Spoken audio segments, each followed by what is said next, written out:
The movie Blade, 1998, is an action-packed, dark fantasy film that introduces the character Blade, a half-human, half-vampire, who dedicates his life to hunting down vampires. Directed by Stephen Norrington, film blends elements of horror, martial arts, and comic book lore to create a unique superhero narrative. Film stars Wesley Snipes as Blade, Chris Christopherson as his mentor Whistler, and Stephen Dorff as the main antagonist, Deacon Frost. Opening scene. The movie opens with a dramatic scene that sets the tone for the entire film. A young man is led by a woman into a mysterious underground nightclub. As they descend deeper into the club, the atmosphere becomes increasingly eerie. The club is filled with people dancing wildly. Something feels off. The suspense builds as the young man realizes that the club-goers are vampires, and he's their prey.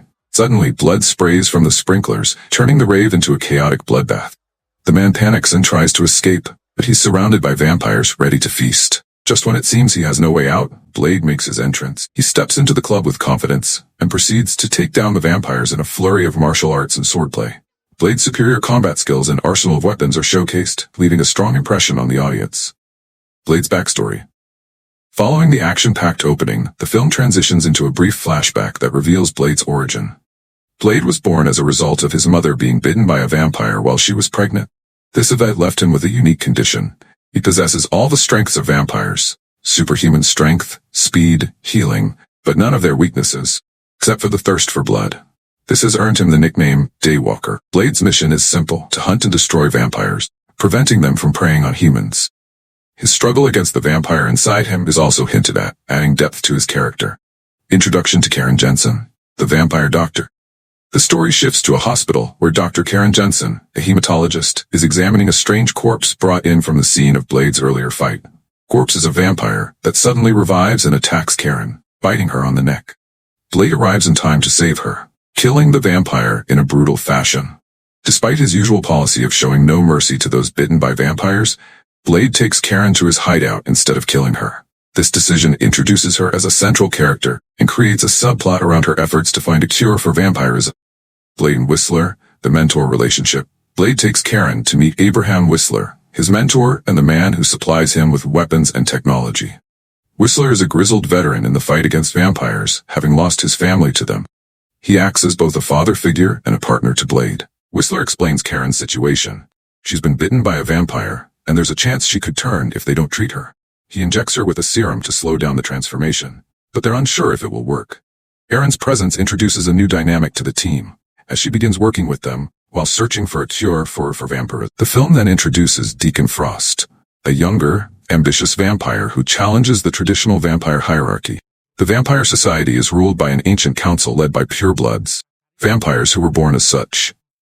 Frost, however, is a turned vampire, created from a human, and resents the old guard for their conservative approach. Frost's plan is to overthrow the purebloods and use an ancient prophecy to awaken the blood god, La Magra, which he believes will make him invincible. This sets him up as the primary antagonist, a vampire who not only wants power, but also seeks to dominate both humans and vampires.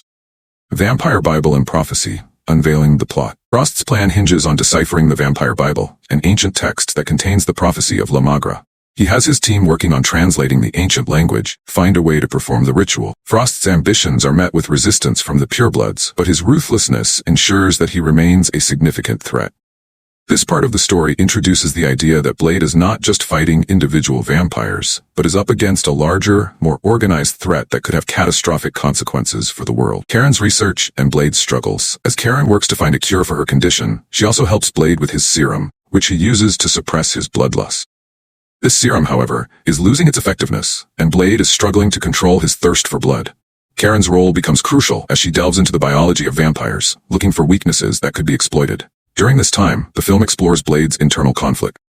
Despite his tough exterior, he's tormented by his vampire side and haunted by memories of his mother, whom he believes was killed by a vampire. This gives the audience a deeper understanding of Blade's motivations and the emotional toll of his mission. Attack on the Vampire Archive, the Council's downfall. In a bold move, Blade and Karen infiltrate a vampire archive where they encounter Pearl, a grotesque, obese vampire who is the keeper of the vampire records. The scene is crucial as it reveals more about the vampire world and their history. Blade tortures Pearl for information, uncovering details about Frost's plan to awaken La Magra. Simultaneously, Frost enacts his coup against the Vampire Council. He attacks the pureblood leaders, brutally killing them and solidifying his control over the vampire world. This sequence marks a significant shift in power and raises the stakes for Blade. Blade's capture and revelation family ties. The climax of the film begins to unfold when Blade, Whistler, and Karen are ambushed by Frost's forces. Whistler is captured and tortured, leading to a heartbreaking scene where Blade finds him near death. Whistler, knowing he's beyond saving, asks Blade to give him a gun to end his suffering. The emotional weight of this scene underscores the bond between the two characters. Blade then learns a shocking truth. His mother, whom he believed to be dead, is alive and has been turned into a vampire by Frost. This revelation adds a personal dimension to Blade's quest for vengeance, fueling his determination to stop Frost at any cost. The Ritual of Lamagra. Final confrontation. Frost captures Blade and prepares to complete the ritual to summon Lamagra. Blade's blood is the key ingredient needed for the ritual because of his unique nature as a daywalker. Blade is drained of his blood and left weakened, but with Karen's help, he is able to recover and fight back. Final battle takes place in an ancient temple where the ritual is being conducted. Blade faces off against Frost, who has now become the embodiment of Lamagra, blood god. Fight is intense, with Blade using all of his skills and weapons to combat the superpowered Frost. Blade's triumph and aftermath.